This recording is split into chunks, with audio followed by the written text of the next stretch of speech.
Nimaga именно rahbarlar pulga taqalganda o'zgarib oladi? Uning o'zi HR kim o'zi? kompaniyalar HR qanaqadir josusdek olib keladi-da Nazoratchi kompaniyaga. o'tadi. o'zi kerak ekan bunga.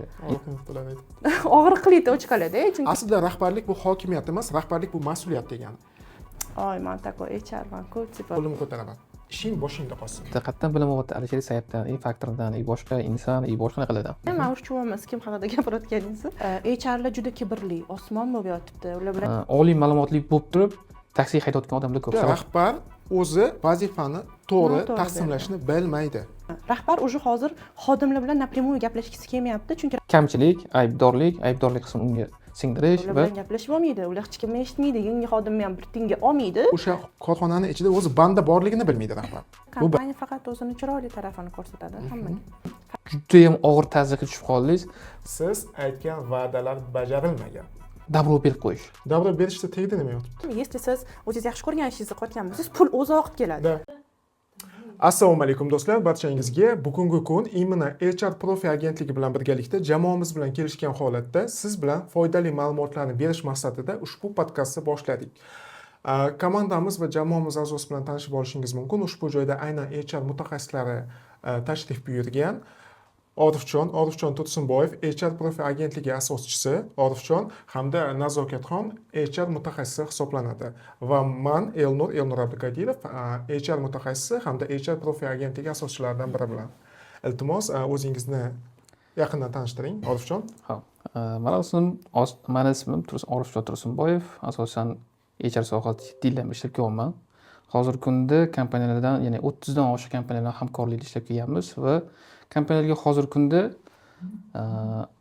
ya'ni ERP dasturlari va undan tashqari o'zimizning ham ERP platformalarimizni tatbiq qilib kelyapmiz hozirgi kunda va kompaniyaga HR sohasini to'laqonli tizimlashtirish jarayonlarini yo'lga qo'yib kelyapmiz. Va shu qatorda kompaniyalarning muammolarini o'rganib va muammolarga yechim qilishga harakat qilib kelyapmiz. Hozirgi kunda 7 yildan buyon shu sohada yuribmiz. HR sohasida demoqchisiz. HR sohasida. Juda ham yaxshi. Ismim Nazokatxon. Men 10 yildan beri shu sohadaman desam bo'ladi. 8 yil отдел kadrda ishlaganman va 2 yildan beri hozir HR ichida yuribman. Oldin отдел kadr shu HR ishini qilgan. O'xshash desa ham bo'ladi. Hozir HR ga psixologiya tarafdan o'rganib, xodimlar bilan ishlayapmiz. Juda ham yaxshi. Demak, asosan sizning faoliyatingiz отдел kadrlar yo'nalishi bo'yicha qilgan ekan. Aha, Orifjonniki esa umuman chuqurlashgan o'sha HR mutaxassisligi bo'yicha ketgan va plus ERP sistemalari. To'g'rimi? Asosan. Aha. Nima demoqchi bo'ldingiz? Ha, asosan ya'ni HR sohasini to'laqonli kadrlik, o'sha recruiting, onboarding, offboarding, o'sha to'laqonli ichiga kirib borganmiz.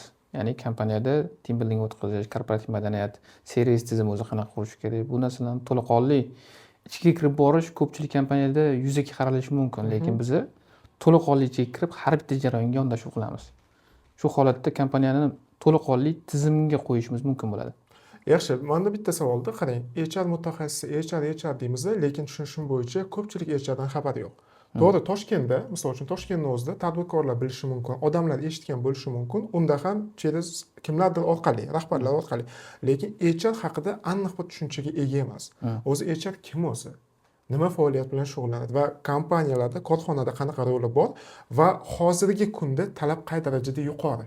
Va eng muhim savollardan biri o'zi qayerdan kelib chiqdi? Keling bir chetdan boshlaymiz. Orifjon, aynan shu savolga. HR o'zi kim degan bo'ladigan bo'lsangiz, HR o'zi kompaniyada bir ona, ota rolini o'ynab bergan shaxs. Ya'ni misol uchun bola farzand dunyoga keldi va dunyoga kelgandan keyin unga birinchi bo'lib nigoh tashlaydigan odam bu ona, undan keyin ota bo'ladi. Ota bu kompaniyada xuddi kompaniya rahbari, ona bu kompaniyaning hozirgi paytdagi yuragi bo'lgan HR. HR nima vazifa, qanaqa rol o'ynaydi o'zi kompaniyada degan bo'lsak, kompaniyada HR hozirgi kunda muhim rol o'ynaydi. Har bitta xodim vazifalarini, har bitta xodimni to'laqonli nima vazifa bajaradi, reglamentlari qanaqa bo'ladi va nima qo'yadi, 9:00 ga keldi-yu 6:00 gacha nima vazifalar bajarishini to'laqonli qanaqa hisobot topshirishgacha nazorat qiluvchi shaxs o'zi.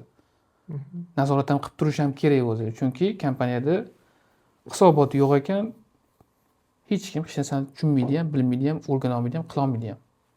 Yangi xodim keladi, unga kim adaptatsiya o'tkazadi? Yangi xodim уже kompaniyaga qanaqa moslashib oladi? Yangi xodim keldi, hop mayli nima qildim desa, sen mana shu yerda o'tirasan, stoling, joying, notebooking, mana bu sani krujkang, mana bu sani anaqang, mana bu joyga kirsang, mana bunaqa oshxona, mana bu joyga kirsang rahbar xonasi, mana bu joyga kirsang buxgalteriyaning xonasi, mana bu joyga kirsang bu yerda komanda dam olgan xonasi. Даже visit joyi ham to'laqonli ko'rsatish kerak bo'ladi xodimga, chunki uzrli sifatida qarasa, korporativ kulturada asosan hammasi ayol kishilar, lekin erkak kishi bo'lib bir o'zi kirib keldi kompaniyaga. Bu yerda qaysi ayol kishiga yugurib borib so'raydi, bu joy qayerda, bu joy qayerda, bunaqa tortinadi har bitta kompaniyada. HR shu holatda har bitta jarayonni tushuntirib berganligi uchun, qaysi xonaga kirsa nima bo'lishi, shu joyga kirganda kimga murojaat qilishi, qaysi jarayonda turib bu narsani qanaqa qilib unga yetkazib berish kerakligini to'laqonli tushuntirish kerak bo'ladi o'zi. HR muhim roli kompaniyada uni xodimi boshini silash, unga tushuntirish, unga o'g'it berish, unga maslahat berish har bitta jarayonida muhim rol o'ynaydigan shaxs bo'ldi hozirgi kunda. Yaxshi, qarangda bitta savolim bor. Siz hozir tushuntirib o'tdingiz, HR dedingiz, kelgan odamni noldan boshlab o'rgatish va o'zini faoliyatini olib ketishga bo'lgan qadam yordam hammasi, to'g'ri tushundim. Lekin nimaga ko'p kompaniyalarda unda bunaqa tizim yo'q? Nimaga odamlarda bu tushuncha umuman yo'q? Bitta savolim bor sizga, mana misol uchun oddiy, u qayerdan shakllanishi kerak? Faqat kompaniyada kelganda ishga kirish vaqtida shakllanishi kerakmi? Yo bizada qaysidir yoshlik vaqtimizdanmi? Maktabdanmi yo bog'chadanmi, qayerdan shakllanishi kerak? Mana misol uchun men maktab ko'p almashtirganman-da.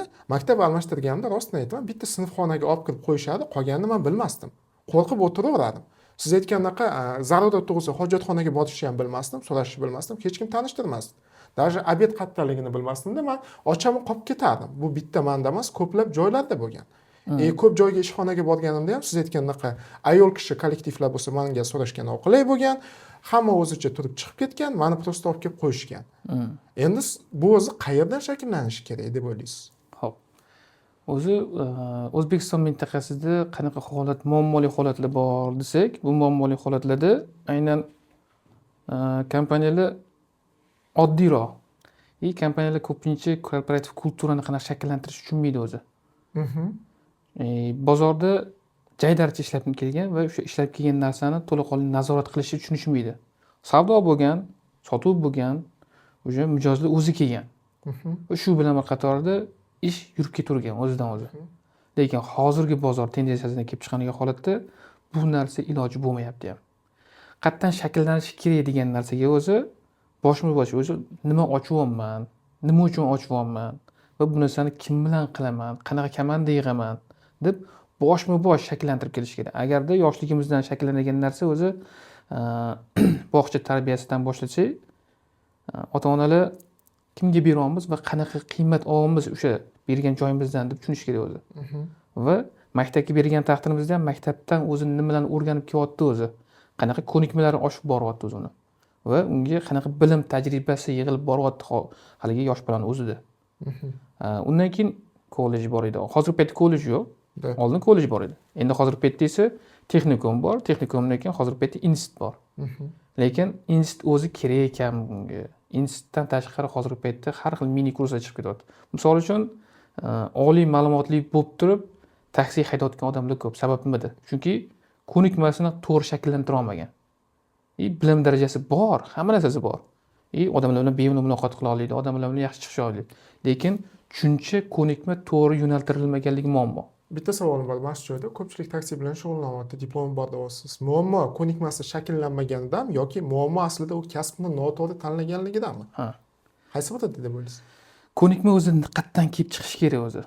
Asosan qayoqdan shakllanadi degan narsaga yetargan bo'lsak, ko'nikmalar o'zi nimadan shakllanyapti hozirgi kunda? Qadriyat o'zi bu yig'inda hisoblanadi hozirgi kunda. O'zi ko'nikma esa bu ish jarayonidan emas, ya'ni hozirgi vaqtda oilasidan, shaxsiy holatidan va kasbiy holatidan kelib chiqqan holatda. Lekin O'zbekiston tendensiyasidan kelib chiqqan holatda bu bolaligidan shakllanib bo'ladi.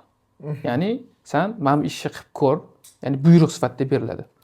Buyruq sifatida kelgan narsadan keyin odam shaxsiy, ya'ni oshnaxonasi bilan ko'proq yurgisi keladi Shunday. bolaligida. Undan keyin esa institutga kiradi, maktab bitirgandan keyin kollejga kiradi, institutga kiradi. Shu holatda ular yon muhitda, ya'ni shaxsiy hayotidagi ichki muhit bilan holatdan kelib chiqqan holda ularning ko'nikmalari shakllanib boradi. Lekin ularga tazyiqlik kelavergan sari xodim muammoga uchraveradi. Shaxs deganim to'g'ri. Shaxsiyat bu narsada biz hozirgi holatda qadriyatni qanaqa shakllantiradi? Oilasida mana bu narsani qil, e'tiborli bo'l, halol bo'l, mas'uliyatli bo'l. Bu omillar. Bu shakllanishi kerak bo'lganlar. Shakllanishi kerak bo'ladigan, Bu shakllanib oiladagina keladigan. aytyapsiz. Oiladagina. Shaxsiy hayotda esa hamma ozgina e'tiborli bo'l yoki mana bu narsaga mas'uliyatli bo'l deb oshnaxoni ham gapiradi. Zo'r, qarangda, mana shu joyda bitta narsani qo'shaman. Siz aytyapsiz, oilada bo'lish kerak deyapsiz. Lekin tan olishimiz kerak, biz turli xil oilada katta bo'lganmiz. To'g'rimi? Va bu aytayotgan narsani tushunadigan ota-ona bor, tushunmaydigan bor. Siz aytgan narsa bu nazorat deyiladi. Nimaga? Biz yoshlikda o'rganganmiz. Bog'chada bog'cha opamiz nazorat qilgan, maktabda o'qituvchimiz nazorat qilgan polniy. Shunga qarab keyin ishga kirganimizda nachalnikimiz hammasi. Aytmoqchi bo'lgan narsam, tasavvur qiling, oilasi siz aytgandaqa ma'lumotni qabul qilmaydigan oila. Bola yoshlikdan o'zi ko'chada katta bo'lgan. Va xolismi yo'qmi bizani maktabga biriktiradi. Polniy. Maktabga borgan odam boradi, bormaydigan odam bormaydi. O'shanaqa vaziyatlarda o'zi qayerdan biza to'siq yaratishimiz mumkin? Hech bo'lmasa bola boshqa joyga o'tlab ketib qolmasligi uchun qayerda unga tushuncha olib kirsak bo'ladi. Ya'ni mana shu qadriyatni shakllantirish etapini qayerda olib kirsak bo'ladi biza? Xo'p, birinchi navbatda bog'cha, maktab, institut. Undan oldin esa yon atrofdagi shaxslardan. Yon atrofiga to'g'ri shaxslarni yig'ib olsa, shu narsalar to'g'ri shakllanishi mumkin. Qayerda olib kirishimiz mumkin desa, kichkina mini hozirgi paytdagi misol uchun kurslar bor. Yoshligida repetitorlar bor hozirgi paytda. O'sha narsalardan biz shakllantirib borishimiz mumkin. Qayerga olib kirishimiz kerakligini bolaligidan miyasiga singdirib borsa yaxshiroq.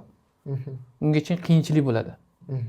Agarda bu narsani to'g'ri shakllantirishi, ya'ni bizani o'zimizda, misol uchun ertaga mana farzandimiz bo'lgan taqdirda ham bularga to'g'ri yo'naltirish bermasak qiynaladi. Qayerda yo'naltirish berishimiz kerak. Birinchi navbatda unga o'zi qiziqish borligini, qayerdaligini tushunib olish kerak. Savol berish kerak, unga yaqinroq bo'lish kerak va undan keyin unga qaysi kasbda kuchliroqligi, qaysi yo'nalish bo'yicha to'g'rirog'i yo'nalishda kuchliroqligini so'rash kerak undan. Yaxshi. So'rash kerak bo'ladi. Tushundim. Keling, mana shu yerda o'zim fikrimni aytib o'taman. Tushunishim bo'yicha ishlab chiqarishga o'xshaydi-da hayotdan. Nimaga? Bog'cha maktab uchun ishlab chiqaruvchi. Maktab esa universitet uchun ishlab chiqaruvchi. Universitet esa hayot uchun hamda mana bu korxonalar uchun ishlab chiqaruvchi hisoblanadi. Bizda demak filtrni qo'yishimiz kerak bo'ladi. HR deganda tushunishim bo'yicha o'zida birinchi qadami bu to'g'ri va kerakli xodimni tanlay olish. To'g'ri tushundimmi men? Demak, katta ehtimol bilan HR faqatgina korxonalarda emas, HR mana shu bog'chadan boshlab yo'lga qo'yilgan bo'lishi kerak ekan. To'g'rimi? Chunki nimaga bog'cha opani o'zida shakllangan bo'lsa, bolalar bilan yaxshi kelishuvchanlik, to'g'ri motivatsiya beradigan bo'lsa, katta ehtimol bilan bolalarga yo'nalish berishda oson bo'ladi. Ya'ni urush janjal bilan emas, boshqacha yumshoqroq variantda podxod qiladi yosh bolalarga. Demak, HR deganda faqatgina biza korxonalarga qaratmasligimiz kerak ekan, HR bog'chada ham bo'lishi kerak ekan. Nima uchun? To'g'ri bog'cha opani tanlab qo'yish. Agarda noto'g'ri bog'cha opani tanlab qo'yadigan bo'lsak, yosh bolaga katta ehtimol bilan miyasiga travma berishi mumkin. Ya'ni bu yerda bitta narsa bor-da, qarang. To'g'ri bog'cha opani tarbiyalashdan oldin, olishdan oldin bizda ichki akademiya ham tushunish kerak-da u yerda. Hozirgi paytda bog'chalarda faqatgina diplom bo'lsa bo'ldi. Attestat bo'lsa bo'ldi. Uni diplomi bor, boshqa narsasi bor, lekin ichki ko'nikmalar shakllanmagan. Bolalarga qanaqa yondashuv qilaman degani. Undan tashqari esa bolalarni qanaqa tarbiya qilsa o'zi, unga har bitta bolaga alohida yondashuv. Chunki misol uchun mutaxassis kelgan taqdirda ham mutaxassisga o'ziga yaxshi, mutaxassisga kerakli narsalarni yetkazib berishingiz kerak. Kompyuter, notebook, boshqa narsa, kerakli xat hujjatlarini, kerakli shart-sharoitlarni qilib berishingiz kerak. Lekin kelgan bolalarga ham xuddi shu narsa. Bog'chapalar aynan shu narsalarni yo'naltirib berish kerak. Men siz to'g'ri tushundimmi? Demak, to'g'ri xodim tanlash uchun, to'g'ri bog'cha opa tanlash uchun o'zi avvalambor birinchi bo'lib sharoit yaratib qo'yishimiz kerak bo'ladi. Chunki bizda talab qilayotgan ko'nikmasi bor xodim ham o'zi yaxshiroq joyga kelgisi keladi. Demak, chastilar to'g'ri xodim tanlamoqchi bo'lsa, birinchi navbatda o'zini bog'chasini to'g'ri shakllantirib olish kerak. kerakli instrumentlar bilan ta'minlab qo'yish kerak bo'ladi. Keyin ular qo'rqmasdan taklif qila oladi. Men to'g'ri tushundimmi? Shunaqa. Juda ham yaxshi, zo'r, rahmat sizga. Nazokatxon, mana siz kadrlar bo'limida ishlagansiz. Kadrlar bo'limidan keyin siz уже HR yo'nalishiga qadamni qo'ya boshladingiz. Hozir Orifjon juda ham zo'r ma'lumotlarni aytib o'tdi, chunki nafaqat korxonadan tashqari biz уже kengroq qadam qo'ydik. Siz o'zingiz kadr mutaxassis sifatida HR ga o'tdingiz. Sizni dunyoqarashingiz bo'yicha HR kim ekan o'zi, qanday xodim va qayerlarda foydasi tegadi? O'zi kerakmi yoki yo'qmi? Da, qarang, bizda oldin sizga qarab Da, menga qarab ayting. oldin bizda kadrlar bo'limi bo'lardi, HR bo'lmas edi o'zi. Kadrlar bo'limida в основном faqat hujjatlar bilan ishlanardi. Hujjatlar bilan ishlardi. Xodimlar напрямую rahbarga chiqardi, nimadir muammosi bo'lsa. U xodimlar bo'limiga kelib gapirmasdi, xodimlar bo'limi uni hal ham qilmasdi. Faqat hujjati joyidami, hammasi joyidami shu narsa bo'lardi. HR ga o'tgandan keyin HR men yaqinda 2-3 yil bo'ldi kirib kelganiga, bizaga Toshkentga deydi. HR nima? Rahbar уже hozir xodimlar bilan напрямую gaplashgisi kelmayapti, chunki rahbarlar bizda katta o'sish ketyapti rahbarlarning o'zida. Ular уже o'syapti, yangi kurslarga boryapti, nimadir qilyapti. Xodim bilan gaplashishga vaqti yo'q. Xodimning problemasini eshitishga ham vaqti yo'q uni. O'shanga HR bizga kirdi, HR nima qilyapti? Xodimning nimadir muammosi bo'lsa, HR hal qilyapti, HR eshityapti. HR psixolog ozgina 0.5 stavkasi ham HR deydi. Chunki xodimning muammosini eshitib turib, yuzaga kelmoqchi bo'lgan problemani oldini olyapti. Masalan, xodim kelyapti, menga mana nimadir yoqmayapti, menga yordam berib yuboring. HR qo'ldan kelgan yordamni beradi. Agar o'zi hal qila olmasagina rahbari bezovta qiladi. Rahbar bilan xodimlarning o'rtasidagi advokat u HR bo'ladi. Yaxshi, qarang-da, siz kadrlar bo'limida siz aytdingiz bir xil funksiyani bajargansiz, hujjatlar bilan. Hujjatlar bo'lgan faqat. Endi siz HR yo'nalishiga o'tganingiz uchun kadrlar bo'limida ishlaganingiz sizga qancha foyda olib keldi? Bu bir. Ikkinchidan, HR ga o'tganingizda qanaqadir mas'uliyatda o'zgarish bo'ldimi? Ko'proq mas'uliyat olib qo'ydingizmi yoki yengillashdimi? Nima farqi bo'ldi? Ko'proq HR mas'uliyat sal ko'proq xodimlar oldida o'zi ham как o'rniga bo'lib turish kerak. HR o'zi bestolkovый bo'lib, uzr, xodimlaridan толковый ish talab qila olmaydi. Agar o'zi o'sha vazifalarni bajarmayotgan bo'lsa, o'zi o'sha vazifaga соответствовать qilmayotgan bo'lsa. Masalan, kompaniyani как бы direktordan keyin mayli deylu zam direktor, потом уже HR turadi.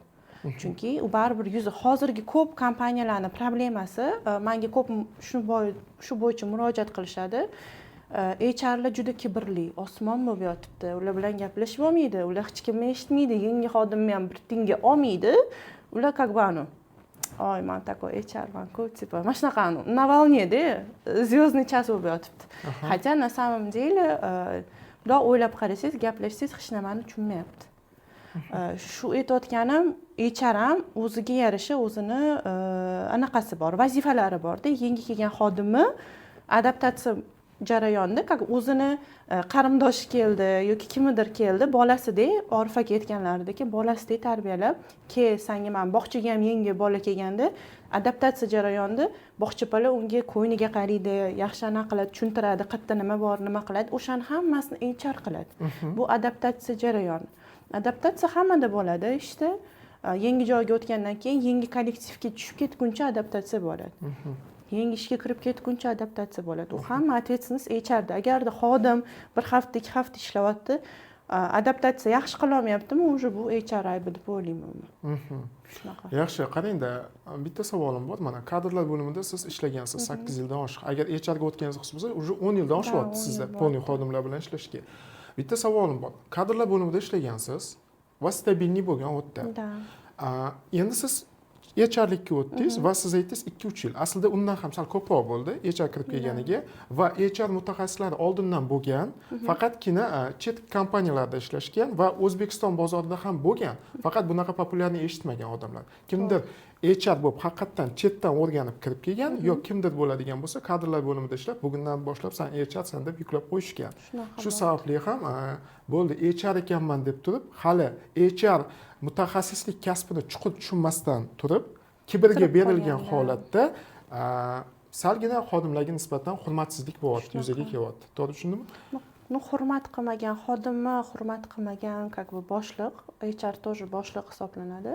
xodimni hurmat qilmagan boshliq u demak qarangda Yaxshi, aniq bizada natija HR mana eshitayotganlar bo'lsa yangi HR mutaxassisman deganlar katta ehtimol bilan status bilan rahbarlikni bu hokimiyat deb qabul qilyapti. Aslida rahbarlik bu hokimiyat emas, rahbarlik bu mas'uliyat degani. Katta ehtimol bilan HRlarda yuzaga kelayotgan xato hokimiyat bilan mas'uliyatni adashtirib qo'yishyapti, to'g'rimi? Nima deb o'ylaysiz? Mana siz ham fikringizni aytsangiz xursand bo'laman, Orifjon. Bu muammo qayerdan kelib chiqyapti? Nimaga bunaqa adashtirib qo'yib, xodimlarga nisbatan behurmatsizlik va qo'pol qilib aytganda bozorda HRlarga nisbatan munosabatni tubdan o'zgarishiga negativ, negativda bor. Chunki ko'p menga rekruting bilan ham shug'ullanganman orada. Ko'p xodimlar mana ish qidirayotganda, hozir o'zimizning ham mana kursimiz davomida ham telefon qilganimda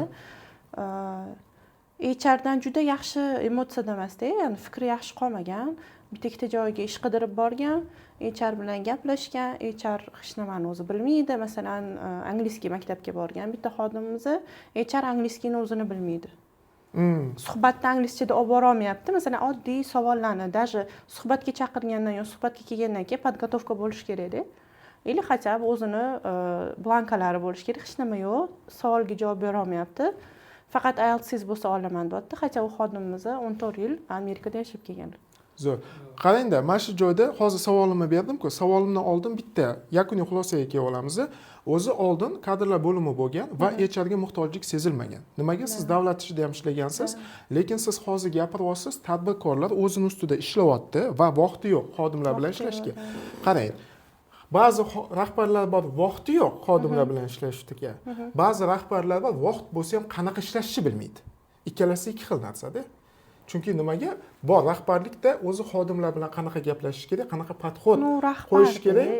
Da, rahbarlik ham boya siz bilan aytdik, mas'uliyat degani. Katta ehtimol. Lekin rahbarni o'zi kompaniyasida HRda ushlab qolish uchun ham unda juda ham yaxshi ko'nikma bo'lishi kerak. Chunki yaxshi HR rahbar kачествоsi to'g'ri kelmasa ishlamaydi. Endi bitta narsa. Nimaga HRga muhtojlik sezildi deydigan bo'lsangiz, oldin rahbarlar unaqa kurslarga borib o'qishmasdi, hozirginaqa. To'g'rimi? Lekin hozir o'qiydigan bo'ldi. O'qishiga nima sabab bo'ldi deydigan bo'lsangiz, hozir ishlab chiqarish korxonalar soni ko'paydi. Oldin bitta do'konga murojaat qilgan bo'lsak, xohlaymizmi yo'qmi, majbur shundan olganmiz. Muomalasiga qaramaganmiz. Muomalasi yoqmasa ham shundan olganmiz. Lekin hozir bitta do'kon 10 ta do'konga aylandi-da, bizda tanlash imkoni ko'paydi. Tanlash imkoni ko'paygandan keyin agar siz yo sizni muomalangiz menga yoqmasa, servisingiz yoqmasa, men boshqasidan olaman. Demak, klient yo'qolyapti. Klient ketadigan bo'lsa, pul kelmaydi korxonaga. Pul kelmasa yopilishi mumkin. Shu sababli ham hozirda tanlov ko'payganligi sababli va raqobat ko'payganligi sababli korxonalar o'zini ustida ishlashga majbur. Bu majburiyat to'g'ridan to'g'ri insonlarga bog'liq va insonlar bilan ishlaydigan endi rahbardan tashqari rahbarning o'rnini bosuvchi mutaxassis kerak bo'ldi. Va ushbu mutaxassis HR hisoblanadi. Bu faqatgina kadrlar bilan ishlamaydi, hujjat bilan. Chunki faqatgina hujjat bilan bizni oformit qilib qo'yadigan bo'lsak, bu endi oldingidaqa qoniqtirmaydi. Chunki ketib qolishi mumkin xodim. Hozir xodimda kelib ketish juda ko'p. Bir oy ishlaydi, ketadi. Uning uchun, o'shaning uchun ham rahbarlar xohlayapti, чтобы eng yaxshi kadrlar menda bo'lsa, eng kuchlilari menda bo'lsa, eng zo'ri menda bo'lsa, ularni ushlab qolish uchun ham aytganingizdek, uni tushunadigan odam kerak, ular bilan gaplashadigan odam kerak, ularni eshitadigan odam kerak. Zo'r. Demak, ikkita ehtiyoj ekan. Rahbarni o'zi vaqti yo'q bo'lgani uchun ham va rahbarni o'rnini bosadigan, ikkinchisi rahbarni o'zi shu kerakli mutaxassislarni topa olmagani uchun va qanday odamlar bilan ishlashni o'zi yaxshi tushunmagani uchun HR mutaxassisiga muhtojlik ortdi. Men to'g'ri tushundimmi? Yaxshi. Olifjon? O'zi nima kerak desa, misol uchun oddiy sizgina real case aytaman. Men hozir chanqadim. Bu kompaniyada bo'laman. Ya'ni chanqoq bu xodim kerakligi. Va misol uchun mana hozir suv quydim. Shu suvni qanaqa quyishligi bog'liq. Va u qatga quyishim kerak. Stakan bormi yoki yo'q. Bu stakan qanaqa? Ya'ni bu stakan bu talablari kompaniyani. Va kerakli suvni quyib olishim uchun kerakli narsani topib olishim kerak. Qatdan qidiraman degan narsa. Va kompaniyalar shu narsani tushunmayapti hozir. Va tushunmagan narsasi nimada bo'lyapti? Suv quyish kerak, lekin qatdan quyish kerak. Qanaqa suv quyishim kerak?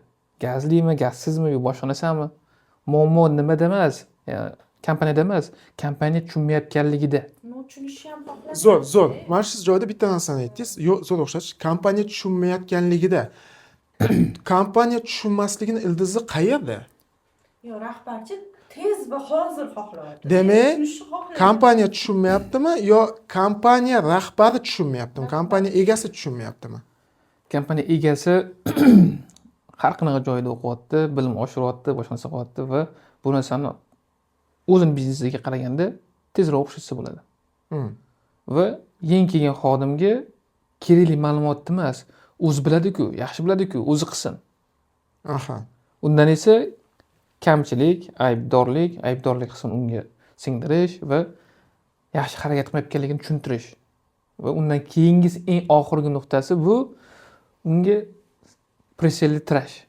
talab qilish to'g'ri tushundimmi talab qilish ham bor unda aha tushuntirilar ekan boshqa narsa qilayotgan bo'lishi ham mumkin lekin ba'zi bir kompaniyalarda muammo bo'ladi uni niqtaveradi nima uchun bo'lmayapti nima uchun qilolmayapsan nima sababdan chunki u o'qib kelganda tushunishim bo'yicha kompaniyadagi rahbar уже xodimni tirashni boshladi to'g'rimi o'zini nuqtai nazaridan как o'zidagi bo'lishini xohlayapti, lekin hamma odam как bizadagi bo'lib qololmaydi-da. Hech kim, har xil, hamma odam har xil.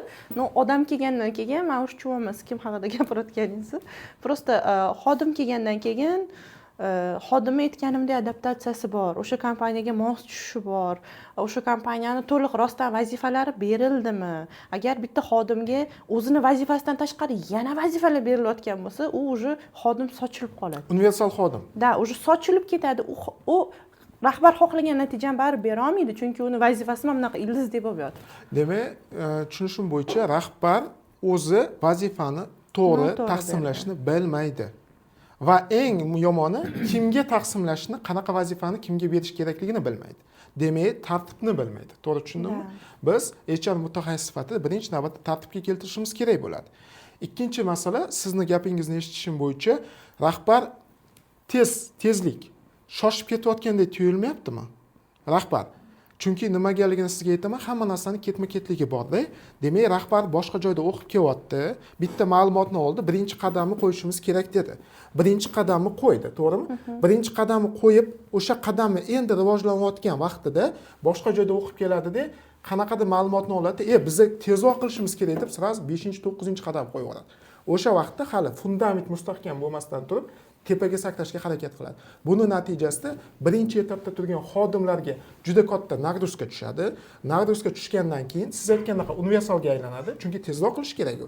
universal bo'lgandan keyin xodimda charchoq hissi boshida boshlanadi buni natijasida nima bo'ladi qo'limni ko'taraman ishing boshingda qolsin Bor. xuddi shu Eng kuchli xodimlar nimaga ketadi kompaniyadan? O'zi именно mana shu problema hozir ko'pchilikda xodim zo'r xodim kelyapti, yonib turibdi ishga, огнем ko'zida огонь bor, yonib turib ishga kelyapti, mana shunaqa rahbar tomonidan har xil vazifa, bu taklif qilgan narsani u eshitmaydi, chunki u rahbar o'zining мненияsi bor, bo'ldi, tamom, qolgan мнение kirmaydi.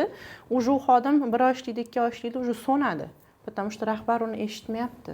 Rahbar uni quloq solmayapti. Rahbar kerak emas vazifani bo'yniga tashlayapti va nima bo'lyaptiki, sen qilmayapsan, u qilsa ham qilmayapti, motivatsiya yo'q. Как бы adaptatsiya ham bo'ldi, motivatsiya 0. Уже xodim qo'ya qol, rahmat, men qadrimga yetadigan joyga boraman deydi, tamom. Mana shu joydan kesib beraman sizlarga. Ya'ni suv ichish tartibi bo'lyapti-da.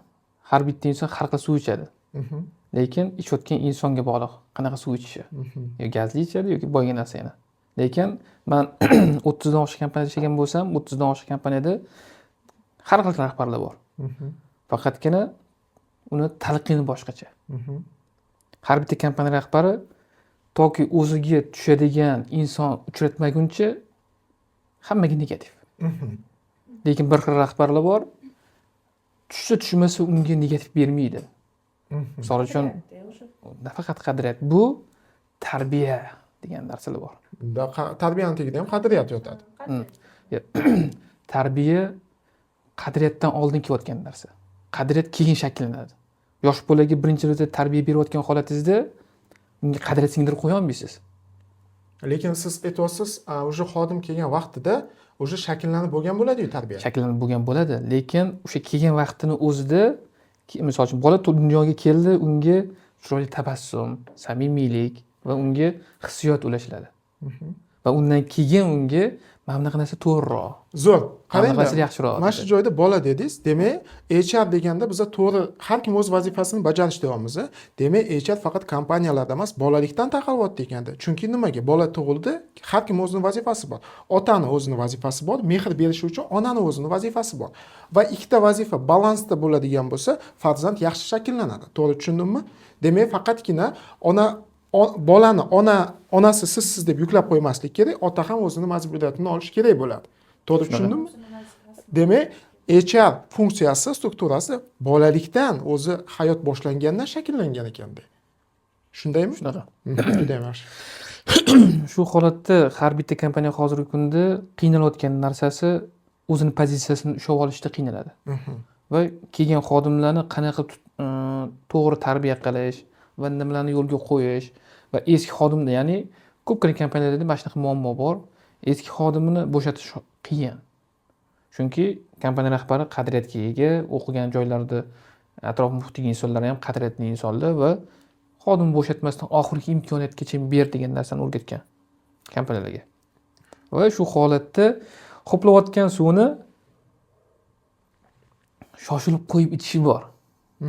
Shoshilib qo'yib ichgan keyin tiqilib qoladi. Tiqilgan vaqti qanaqa bo'ladi? Bu shu tiqilgan vaqt har bitta insonda shoshqaloqligidan emas u.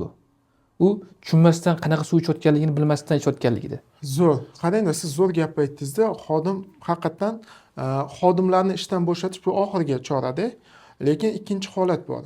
O'sha siz HR mutaxassisiz, bilishimiz kerak bo'lgan ko'nikma, kelamiz birinchi navbatda hujjatlarni ko'rib chiqib baholashga o'tishimiz kerak.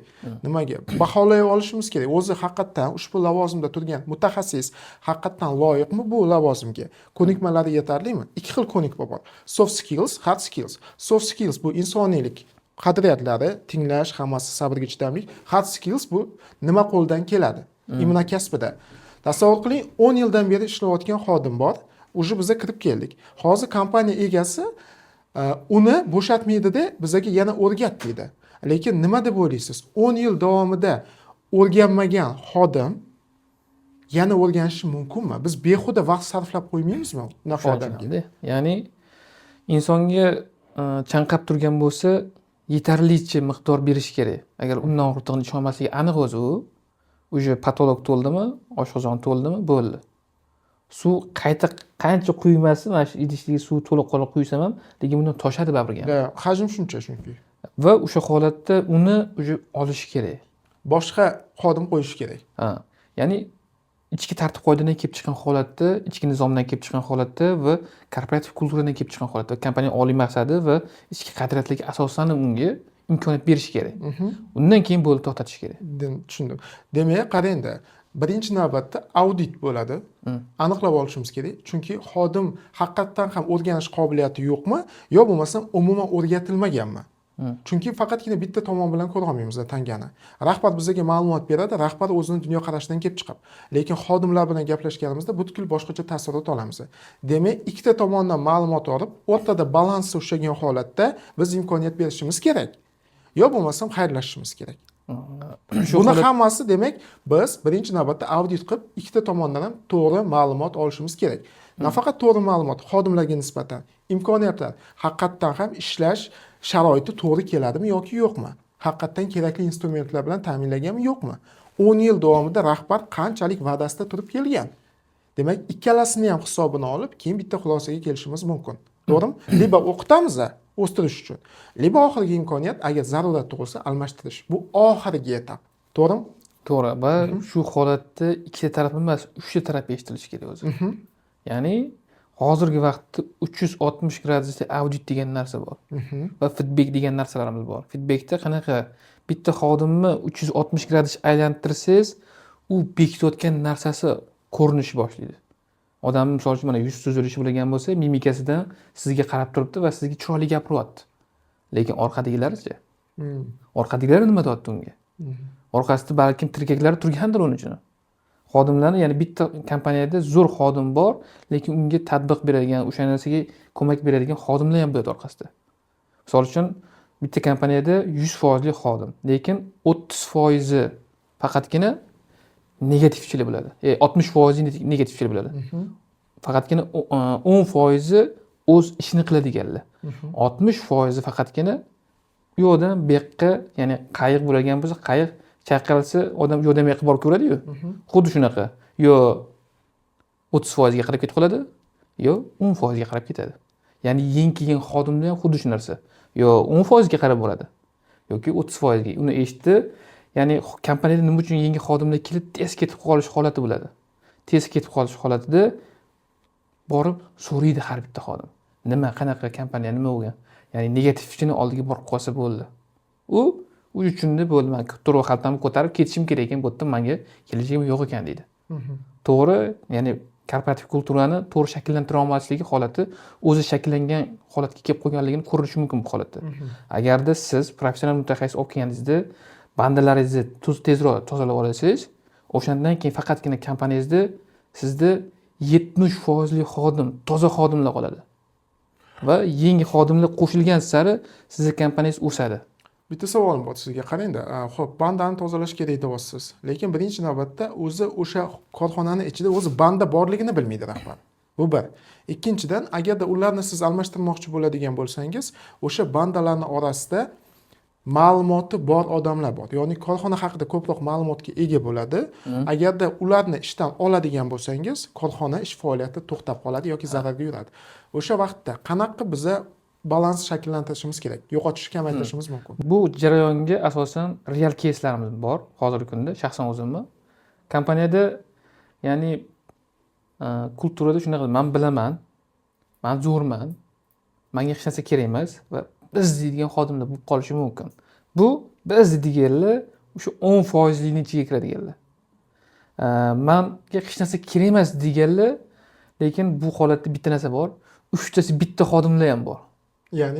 Ya'ni men bilaman, men zo'rman, menga hech narsa kerak emas degan xodim bor. Bitta, ya'ni 3 ta xarakter bitta odamda jam bo'lgan. Bunaqa xodimlar kompaniya rahbari gapni o'tkaza oladi, kompaniya rahbari boshqara oladi, kompaniya rahbariga o'z so'zini o'tkaza oladigan odamlar. Lider emas u odam. U odam haqiqatdan ham o'zini strixovkalarini yaxshi tushunadigan odam. Lekin kompaniya rahbari biladi, lekin unda og'riq nuqtalarida ba'zi bir holatlarda u paddeshga qolgan holat bo'ladi. Shu holatdan uni qadriyati to'g'ri kelmaganligi uchun kompaniyada bo'shata olish qiyin. Va kompaniya rahbari faqatgina yangi xodim chaqirganimizda, mutaxassis chaqirgan vaqtida bu xodim noto'g'ri qilayotgan vaqtda, shu holatga bu narsaga noto'g'ri yondashuv qilyapti, mana bu joyda mana bunaqa bo'lishi kerak desa, so'z tashlaydi. Ya'ni qanaqa bo'ladi? Men shaxsan o'zimda majlis bo'lyapti, 25 ta xodim, 25 ta xodim ichida har bittasi bo'lim boshliqlari. Ya'ni bo'lim boshliqlari menga ketma-ketni savol tashlashyapti. Sizni ta'minot bo'limingiz mana bunaqa bo'lishi kerak desam, u aytayaptiki, yo'q, bu narsa oldin sen tushunasanmi bizning sohani deyapti. Xo'p, men tushunishim shartmagan, sizga savol beraman desam, u aytayapti, yo'q, sen tushunishing shart. Sen mutaxassisman deb kelgansan. Sen bilishing kerak o'zi. Sen bu narsani oldinroqdan tushunishing kerak bu narsani. Va menga sen oldin mana shu narsani qilib qo'yganda, keyin mendan talab qilgin degan narsani tushunyapti. Xo'p, mayli, tushundim. Lekin men sizni o'rganib chiqishimiz uchun ham vaqt ketadi, to'g'rimi? Aha. Lekin vaqtim ketishidan oldin siz menga undan ko'ra bering shu ma'lumotlarni. Keling, domla. Kompaniya rahbari gapirmayapti, sabab nimada? Bu yerda ular уже volkladi ular.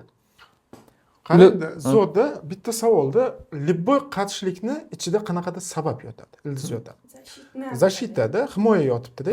Siz kirib keldingizda, umuman kirib kelishingizga sabab nima bo'ldi? Mana shu korxonada HR tizimini qurish bo'lgan, to'g'rimi? Shunaqa. Endi HR tizimini qurishga kim sizni chaqirdi? Kim ruxsat berdi? Rahbar. Tushunishim bo'yicha rahbar sizni himoya sifatida chaqirdimi? Ichidagini tozalash uchun? Shundaymi? Kompaniyani to'g'ri yo'naltirishga olib chiqish va kompaniyani bizni boshma-bosh kirib borganimizda hammada negativ qabul qilyapmiz. Shunday. Kompaniya rahbari charchab ketganligini aytayapti. Men o'sha muammolarim nima? Xodimlarim o'z boshimchalik bilan ishlaydi. Xodimlarim talkuv emas, ya'ni уже oldinga qarab yuradigan odamlar emas. Xodimlarim уже bitta joyda qotib turibdi. Kompaniyam o'smayapti. Kompaniyam o'sish uchun men yangi xodimlar qonunni aylantirib olishim kerak. Men уже yaqinda sahr bo'laman. Yaqinda уже infarkt bo'lib qolaman. Ya'ni biznesi infarkt bo'lishdan qo'rqyapti. Infarkt degan narsa nima? Hozirgi paytda biznes tilida уже bankrot. Kompaniya rahbari tushunib turibdi o'zi, bu xodimlarni almashtirmasam, уже men o'smayman. Bilib turibdi, lekin xodimlar esa begona odamlar emas muammosi. O'zini Qarindoshlari. Shu holatdan unga chiroyli tushuntirgan holatda va qanaqa yechim qilib tezroq olib chiqib ketish bu biznesni. Shu holatda men borganimda bu narsalarga duch kelganman va chiroyli yechim qilganmiz. Qanday? Xodimlarga har bittasiga individual yondashuv qilib turib, nimani tushunmasligini salkam yarim yil vaqtim faqat ularni o'rganishga ketgan. Kompaniya rahbari majlisdan keyin meni oldiga chaqirdi va aytdi: "Orifjon, shoshmang. Men sizni ko'rib turibman, juda ham og'ir tazyiqqa tushib qoldingiz va men har doim majlis o'tkazsam, menga shunaqa bosim bo'layotganligini chidolmay qoldim oxirgi payt. Va har doim bir xil ssenariy o'qiladi menga. Men shu ssenariyni buzish uchun men ko'chadan meni audit qilib, sal tushunchasi bo'lib, qaysi xodimni qanaqa holatda, qanaqa muammoga uchratib, olib chiqarib yuborishi yo'lini ko'raman hozir. Kompaniya rahbari shunaqa narsa taktikani menga tavsiya qildi va bo'ldi, men shu taktikani oldim va kompaniyada yarim yil ichida salkam 70 ta xodim almashtirdik. Qanday? Sizni birinchi qadamingiz nima bo'ldi? Birinchi qadamimiz kompaniya xodimlarining har bittasini vazifasini, har bitta qilayotgan harakatini, kun mobaynida qilayotgan ishlarini va ish jarayonlarini har bittasini detal o'rganib chiqdik va unga kerakli bo'layotgan va uni bajarib berayotgan holatlarni hammasini o'rganib chiqdik. Va shundan keyin uni biz yoniga bitta pomoshnik berdik. Pomoshnik keldi, ya'ni bilimliroq pomoshnik qo'ydik va uni vazifalarini bitta o'ziga o'tkazdi. Kopiya qilgan. Kopiya qilib pes bo'lganimizdan keyin bo'ldi. U xodim o'zidan men ketamanga tushib qoldi keyin. Ya'ni biz uni haydayotganimiz yo'q, boshqa narsa qilayotganimiz, lekin u уже ketamanga tushdi. Biz undan keyin mayli aka, siz ketaman deyapsiz, shu holatda chiroyli xarj qilamiz.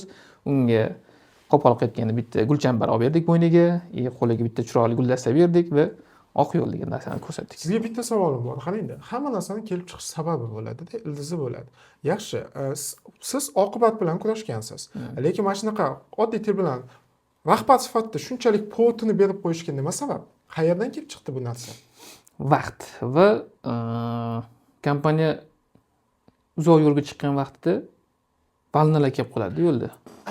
Valnalar keldi, Chuqurlarda bitta tushgan vaqtda bitta oyoq oqsoq qoladi yoki oyoq gips bo'lib qoladi. Bu shu holatda kimdir unga yordam bergan bo'lsa, o'shangiz kel, senga mana bunaqasi deyman deb unga yordam berib qo'yadi. Unga povotda berib qo'ymaydi, unga imkoniyat yaratib qo'yadi. Imkoniyat yaratib qo'ydi. O'shandan keyin kompaniya rahbari bu narsaga kattaroq do'li beradi, boshqa narsa beradi va u narsadan uni chiqarib olsa, o'zi gapidan qaytdi deb hisob bo'lib qoladi. Demak, kelishim noto'g'ri qo'yilgan.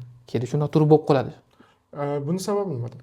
Sababi o'sha vannadan chiqib ketish uchun u narsaga dabro berib qo'yish. Dabro berishda tegdi nima yotibdi?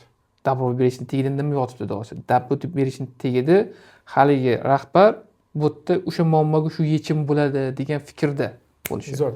Qarangda, bu yerda nima yotibdi? Yechim bo'ladi degan fikrda. Yechim bo'ladi degan fikr bilan u topshiryapti xodimga. Bu yerda hammasida mas'uliyat yotibdi. Mas'uliyat yotibdi. Ya'ni qanaqa? Ko'pchilik aytadi, rahbarlar, biz ko'rishganimizda, siz ham ko'rgansiz, men ishongan xodimim edi deydi. Lekin savol, ishonch qayerdan keldi? Bu ishonchni so'ramagan. Ishonch qayerdan keldi deydigan bo'lsangiz, ko'proq o'zim rahbar sifatida mas'uliyatni mana shuga tashlab qo'ydim degani. Bu nima degani? Rahbar o'z mas'uliyatidan olib, boshqaga yuklash oqibatida o'sha insonlarga qaram bo'ladi.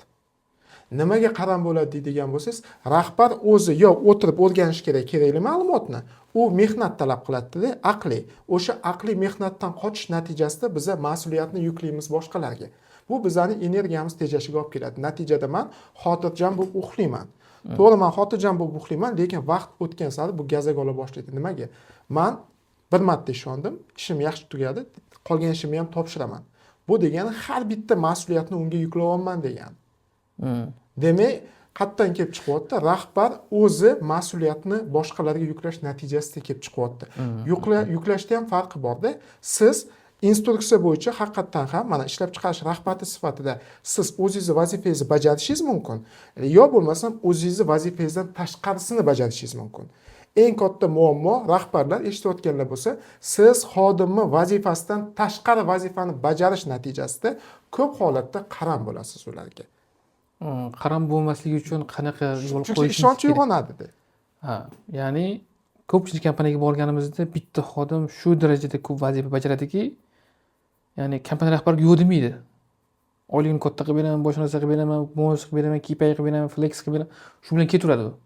Men katta pul topganman, yaxshi pul topganman, men kerakli odamman, men yaxshiman, men liderman, men уже men bossman, bo'ldi. Resursi ham tugaydi-da lekin.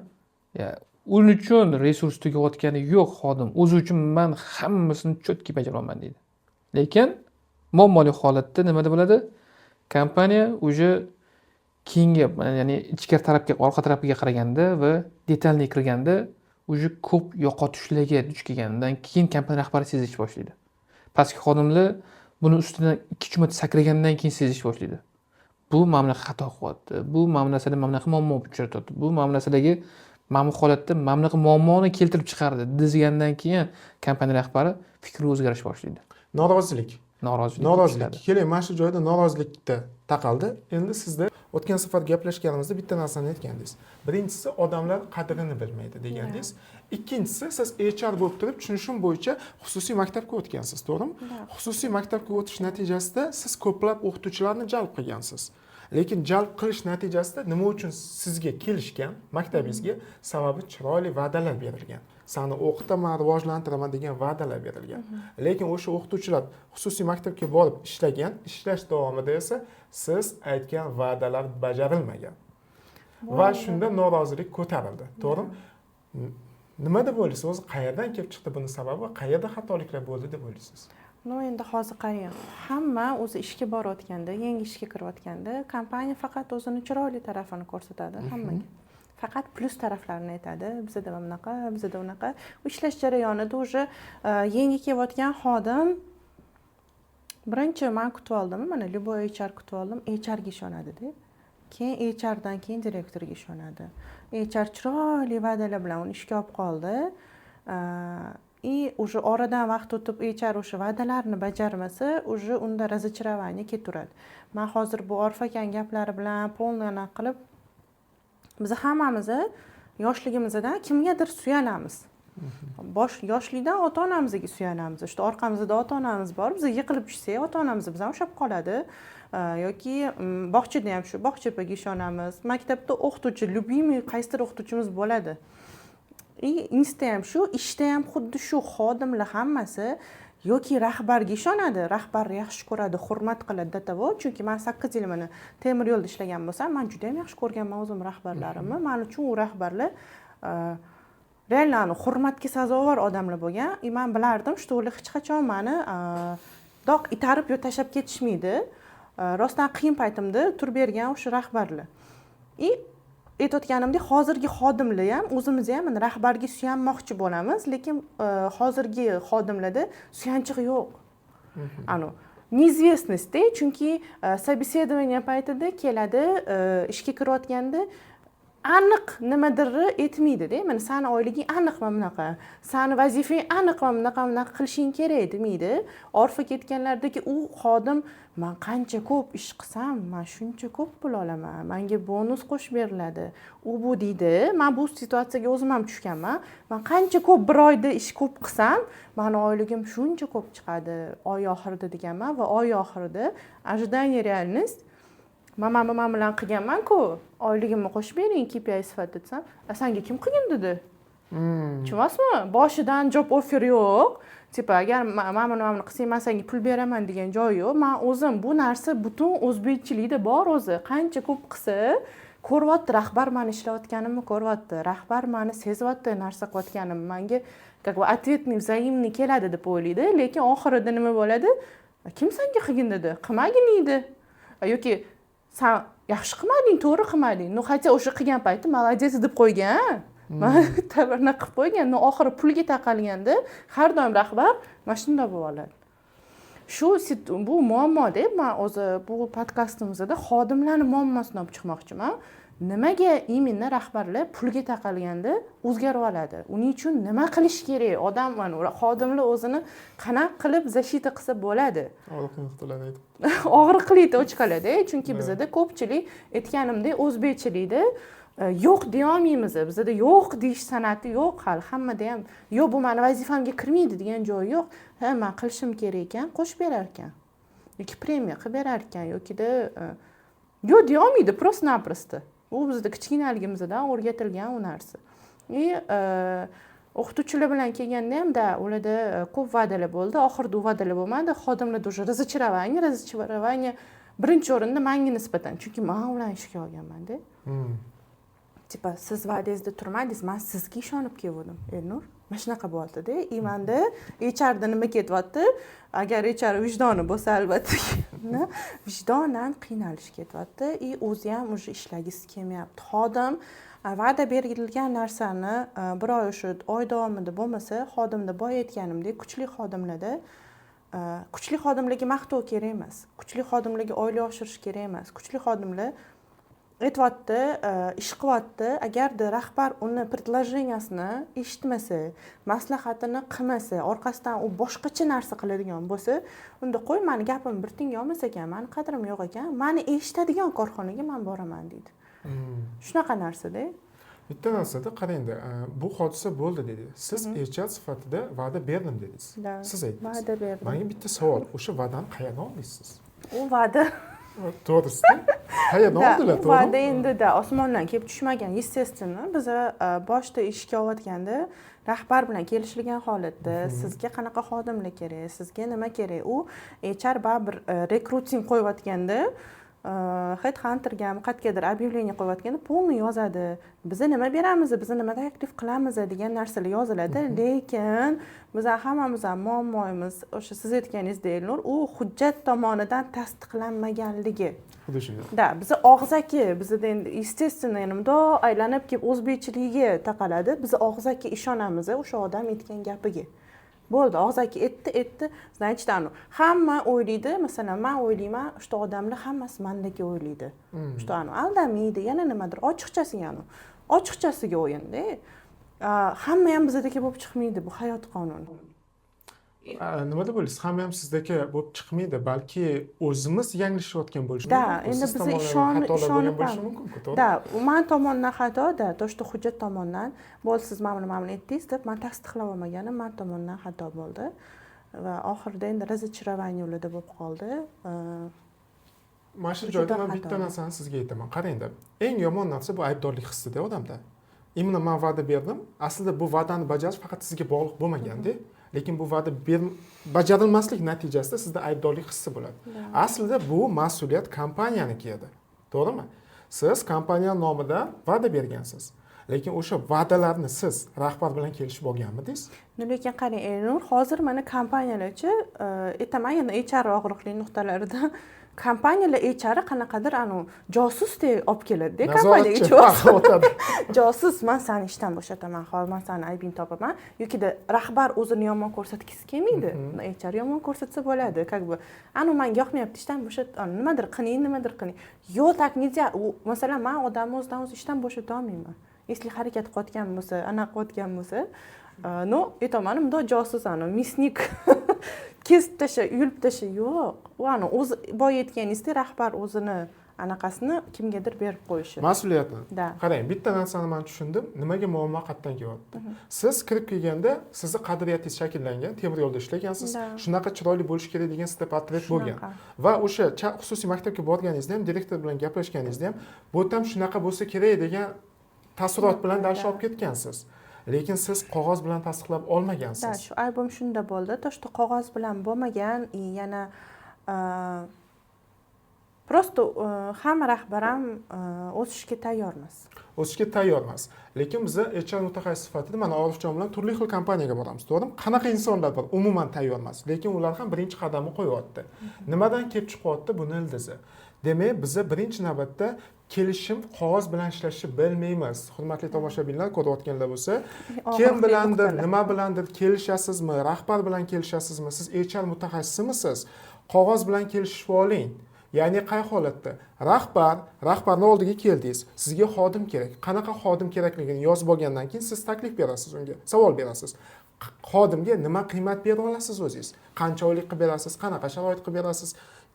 Dalshi qay holatda o'sadi degan savolga javob olgan vaqtingizda birinchi galda kompaniya rahbarlari ko'pchiligi juda chiroyli gapni aytadi sizga. U 100% o'sadi. Сказки deydi. Da, o'sha gapirayotgan gapini hammasini siz qog'ozga tushirib, qo'l qo'ydirib, ikki nusxada chiqazib olishingiz kerak. Nimaga? Ertaga siz xodimlar bilan gaplashayotganingizda ham ko'rsatasiz. Mana rahbar tasdiqlagan deb. Mabodo, lekin o'sha vaqtda rahbar aytgan va'dalarda turmagan holatda ham sizda aybdorlik hissi bo'lmaydi. Nima uchun? Siz xodimlarga aytishingiz mumkin. Hurmatli xodimlar, men ham ushbu rahbarni tasdig'iga binoan uni so'zini sizga yetkazdim. Ikkinchi marotaba rahbar oldiga kirganda ham siz bilan kelishgandek o'sha vaqtda mana qo'l qo'ygansiz. Shuncha xodimingiz turibdi. Agarda buni bajarmaydigan bo'lsangiz, kerak bo'lsa siz tegishli joyga murojaat qilishingiz ham mumkin. Agar kelishim bo'lgan bo'lsa. Bizda eng katta muammo nimaga biz o'zimizga berilgan vazifadan ortig'ini bajaramiz, yo'q deya olmaymiz. Birinchi muammo o'zi bizga qanaqa vazifa konkretni berilganini bilmaymiz. Chunki lavozim majburiyat yo'riqnomasini o'qimaymiz. Juda ko'pchilik o'qimaydi, ishoningda. O'qiydiganlar kamlar. Prosta qo'l qo'yiladi. Prosta qo'l qo'yadi. Bundoq qaraydi, lavozim yo'riqnomasi pastda turibdi. Sizni yuzingizga qaraydi, ishondimmi sizga deydi. Bo'ldi. Ishonch bu mas'uliyatni birovga yuklash degani. Shuni hisobga oling. Odamlar sizga aytadi, "Men senga ishonganim" desa, ishongan vaqtida aslida o'zlarining manfaati yotadi. Ular sizga ishonch bildiradi, aslida o'z mas'uliyatini sizga yukladi degani. Shu sababli ham demak, bizni xafa qilishadi, biz ruxsat bersak. Qog'oz bilan o'z huquqlarimizni kelishib tasdiqlab olishni o'rganishimiz kerak ekan. To'g'rimi? Da, bu endi anaqada. Shu yerda bitta narsa bor edi, hozir sizlar gapiryapsizlar, ya'ni josus, o'shanaqa nazoratchi, boshqasi. Kompaniya rahbarlariga o'zi kimlar o'rgatyapti, qayerdan bilim olyapti? Alisher Sayevdan, faktordan, boshqa inson, boshqa narsalardan. Chet ellarda ham bor. Va treninglarga borganda kompaniya rahbarlari bitta narsa eshityapti. Sen o'zingni himoya qilmoqchimisan, qo'lingda cho'ping bo'lsin. Yo'q. Cho'ping nima bu? Sen qo'ling bilan urma deyapti rahbarlarga. Ko'rsat. Sen cho'ping ursin, cho'pingdan cho'chib tursin, boshqalardan cho'chib tursin. Bu cho'p kim o'zi? Bilmadim, endi har xil narsalar bor, lekin biznes tilida hozirgi vaqtda kompaniya rahbarlari o'zini o'zi himoya qilish uchun kimdirni baribir ham aybdor qilishi kerak. Yaxshi, nima deb o'ylaysiz? Aybdor qilish kerak. O'sha aybdor biz bo'lishimiz kerak mutaxassis sifatida. Mutaxassis sifatida biz bo'lmasligimiz aniq o'zi. Lekin bizani ko'rsatishadi. Yo'q. Bizni o'zimizni o'sha narsani, ya'ni kompaniya rahbari ishonayotgan cho'pimizni biz sifatida ko'rayotgan bo'lsa va o'rninga o'sha narsani tayinlayotgan degan narsani o'qiyotgan vaqtda aynan bu cho'pni qanaqa qilib men yaxshi va qalin va men oldimga qo'yganimda yoki men uni misol uchun undan men o'zim uchun o'tiradigan stol tayinlashim yoki o'tirishim uchun, ovqatlanishim uchun stol tayinlab olishim mumkin o'shandan. Va undan tashqari men uyimga qanaqadir foyda bor yoki stol qo'yib olishim mumkin degan tushuncha bilan bormaydi kompaniya rahbarlari. Treninglarga eng muammosi.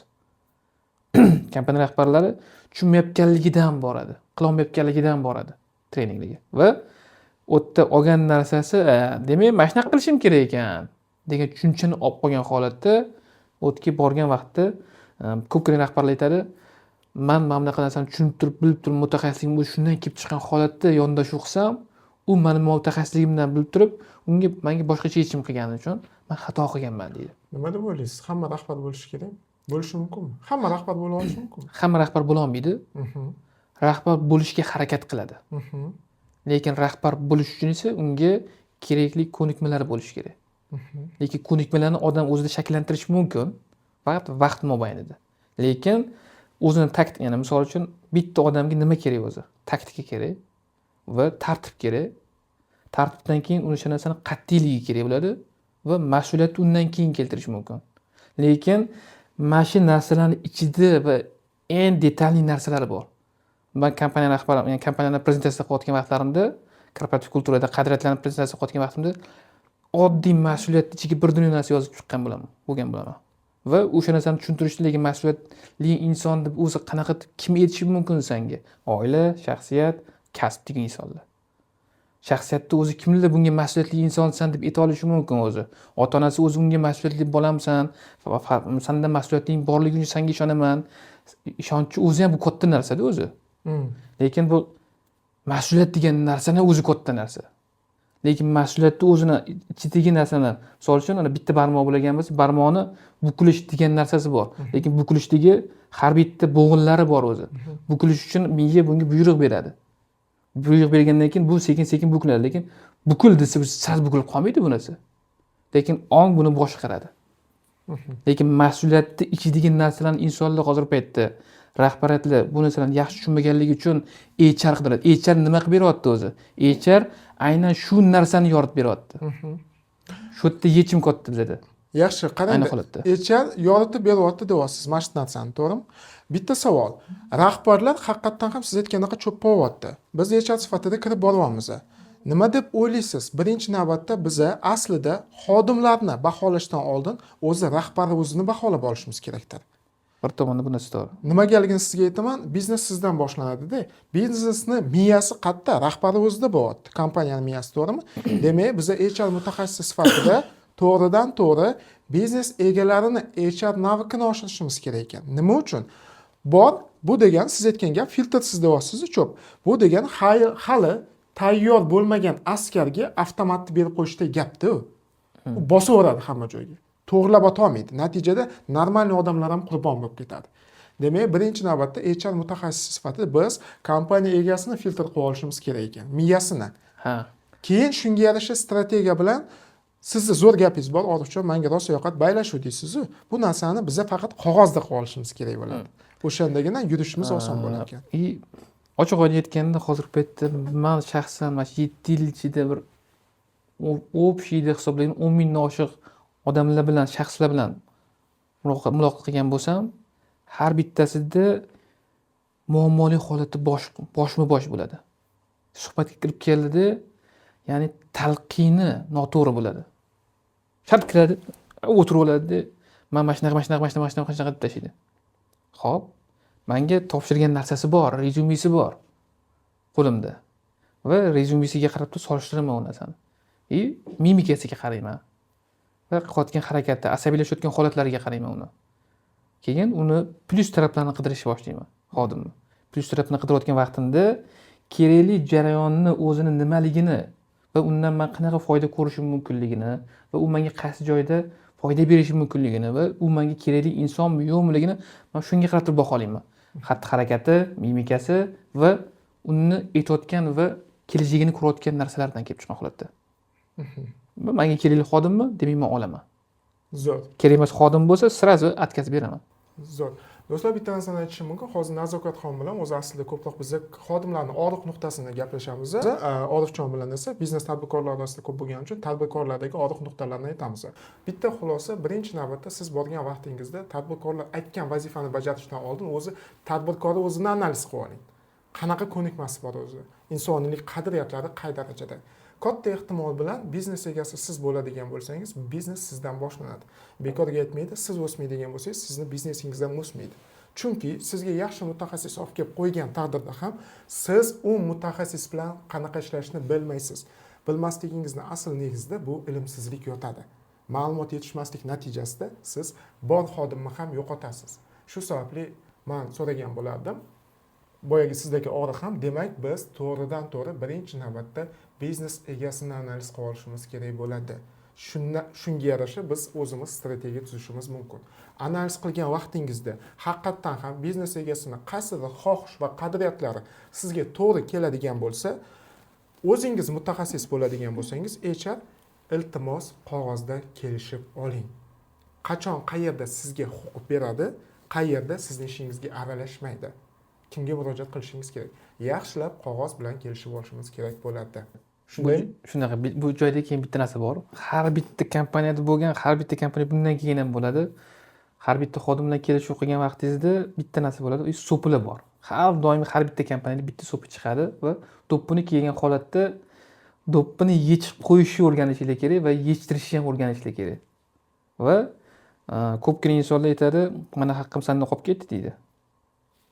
Sizga aytadi, siz aytishingiz mumkin, manda sani haqqing yo'q deya olishni bilishingiz kerak.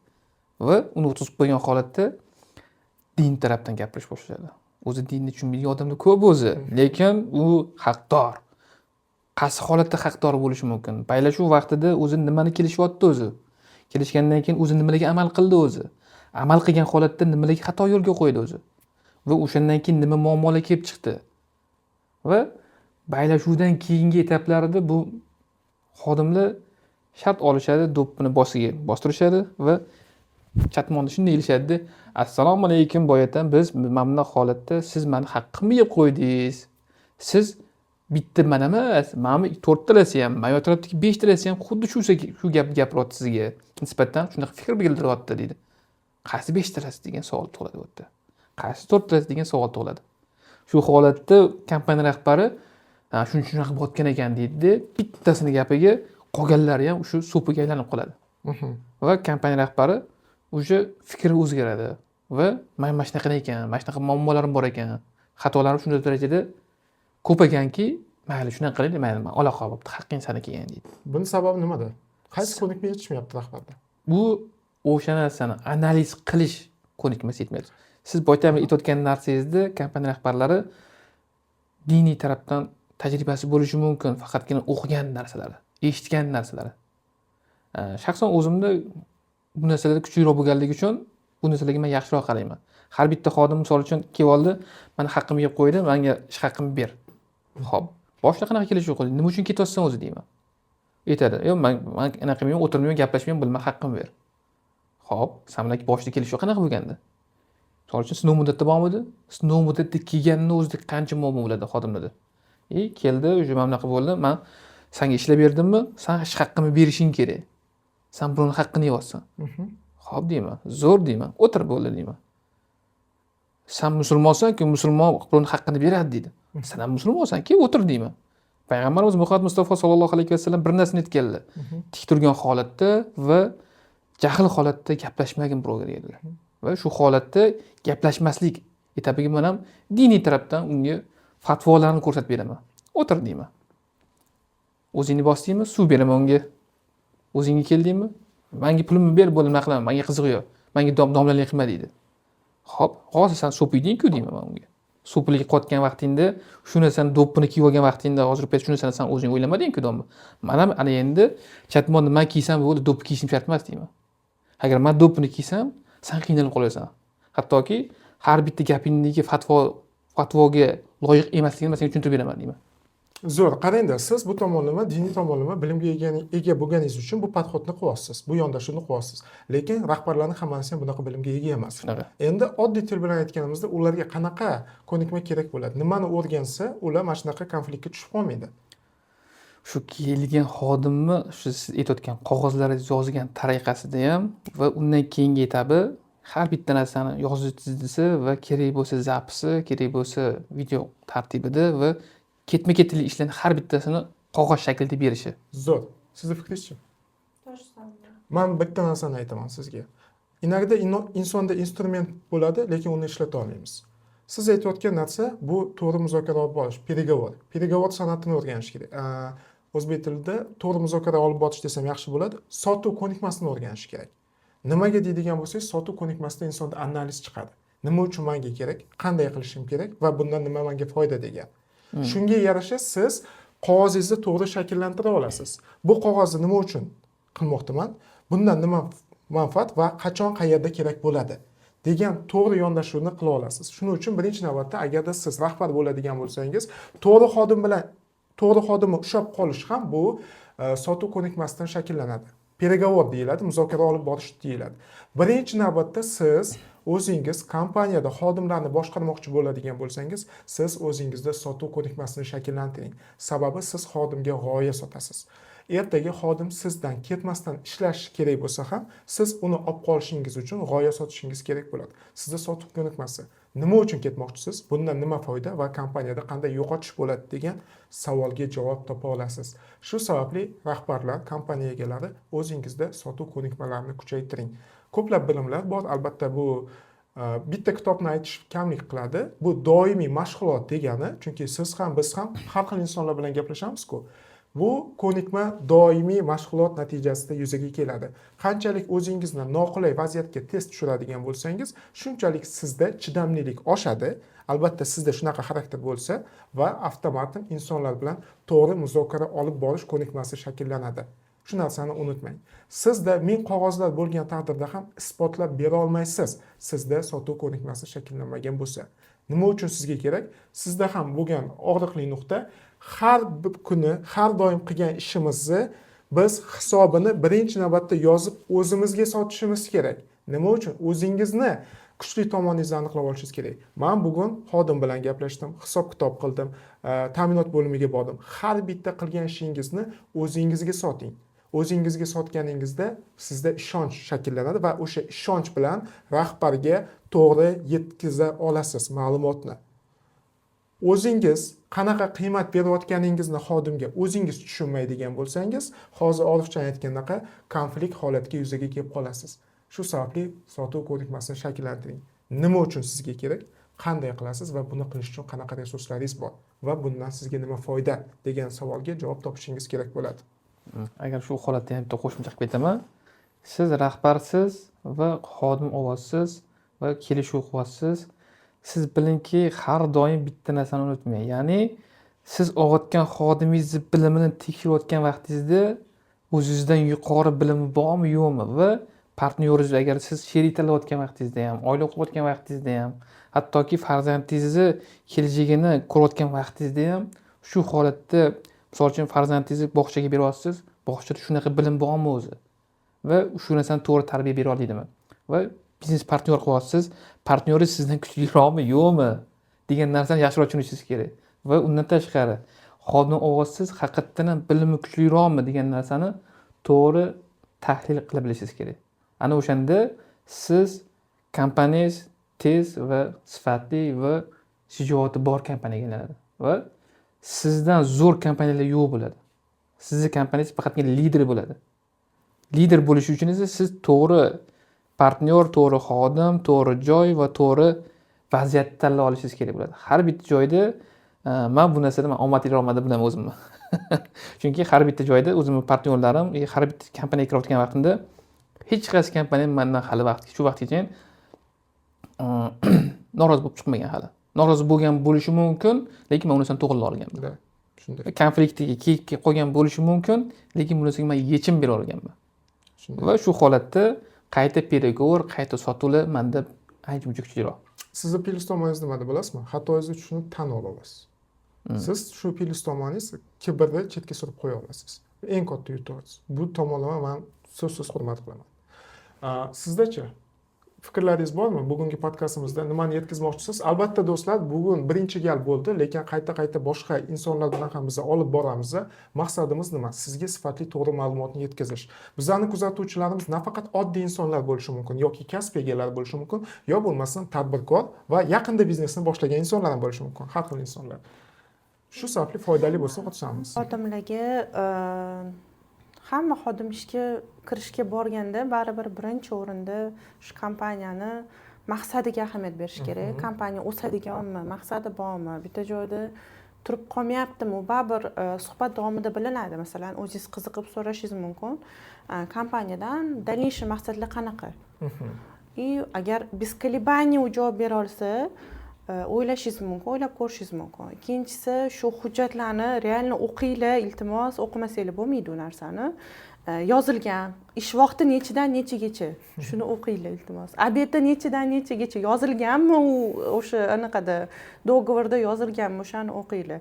Oyligini o'qinglar, qachon oyligini beradi, sanasi qachon. Чтобы в дальнейшем problema oxirida, u oy oxirida oylik so'rayotganinglarda taqalib kelmasligi uchun bu обязательно. U просто o'qimay shoshilib ham tega qo'l qo'yamiz-da. Elnur, shoshilib qo'ymanglar qo'l.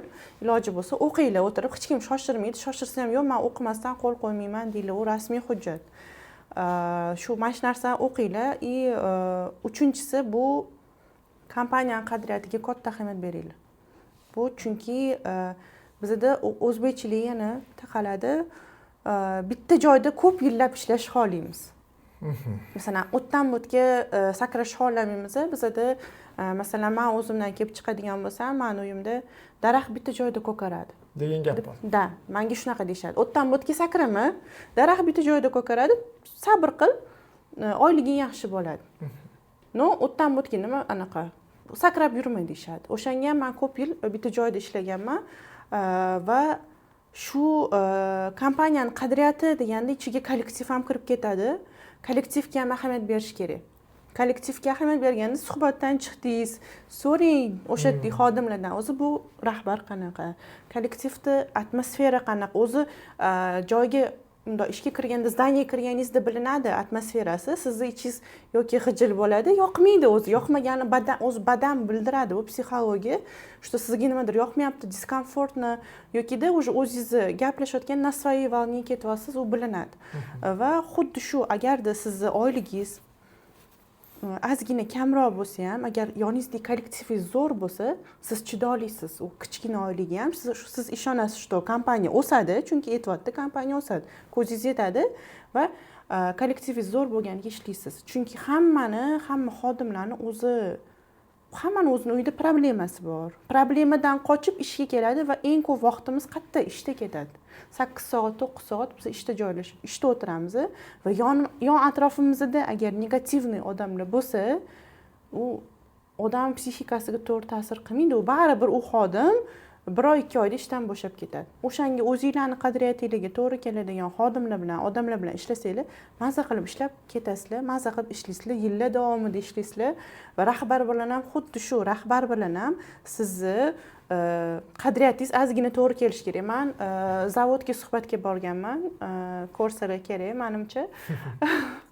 Zavodga suhbatga borganimda shunaqa menda o'sha rahbarni gaplari esimda qolib ketdi-da. Ular aytdilar, men o'zimni qadriyatimga mos kelgan insonni ishga olaman dedilar. Nimaga desam, aytdilarki, bilasizmi, men 20 yil ota-onasi tarbiya qila olmagan odamni men 1-2 yilda tarbiya qila olmayman dedilar. Qadriyatimiz, masalan, tarbiya har xil, dunyoqarash har xil bo'lishi mumkin. Agarda bir-birimizga ozgina o'xshashlik bo'lsa ham, men u odamni ishga olaman. Chunki men uni o'zimga og'dira olaman, o'zimning oqimimga. U meni tushunadi gapimni deydilar-da. Если bunaqa storono bo'lsa, men xohlasam ham u odamni og'dira olmayman. Bo'ldi, u o'zini направлениясida ketaveradi, baribir yoki 1 oy ishlaydi, 2 oy ishlaydi, ishdan bo'shab ketadi.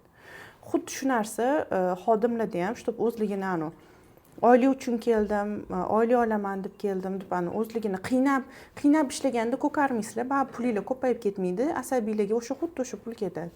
O'shanga zo'r joyda ishlash kerak, o'zingizlarga, ko'nglingizga yaqin bo'lgan insonlar bilan ishlasanglar va o'zingizlarni ishinglar o'zi shu ish menikimi, shu ishda men ishlagim kelyaptimi, bu o'zi tabiatan signallar keladi.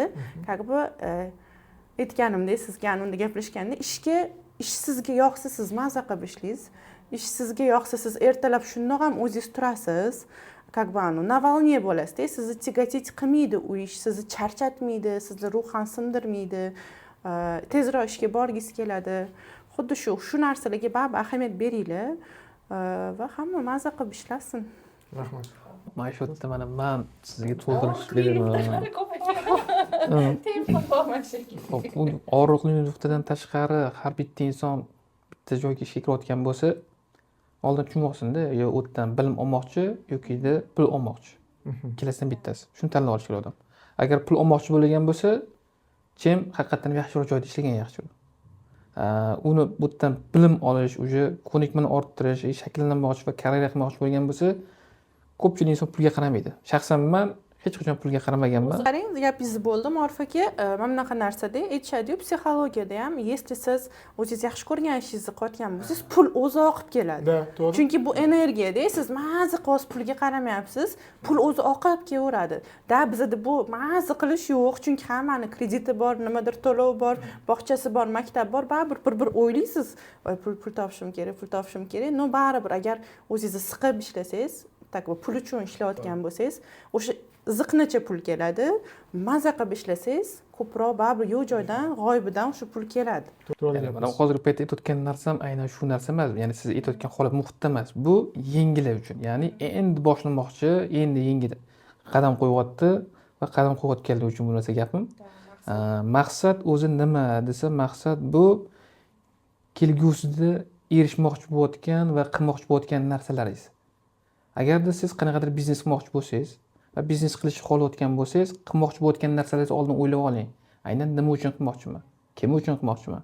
Misol uchun meni Telegram kanalimda o'zim uchun 3 xil oliy maqsadlar qo'yib qo'yganman. Qadriyatlarim o'zim uchun qo'yib qo'yganman. Va shuni oqibatida rahmatli otajonim menga shunaqa tanbehlar berganlar, inson osilgan emas, inson yurganiga qarab beriladi degan gaplar bor. Inson har bitta qadamni qo'yayotgan vaqtda o'z oyog'ini tagiga Alloh taolo keltirib qo'yar ekan va niyat, amal va solih va poklik degan narsalar bor.